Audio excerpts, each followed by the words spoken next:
You ask Tiger to solve. This deals with linear equations with one unknown. The final result is p equals 10.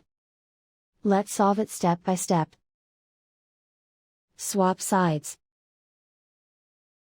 Group all constants on the right side of the equation. Add 22 to both sides. Simplify the arithmetic.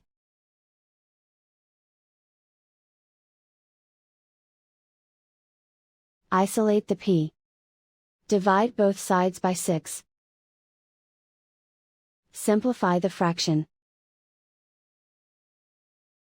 Find the greatest common factor of the numerator and denominator.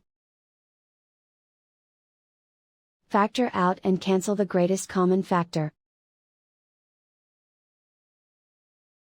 And so the final result is p equals 10.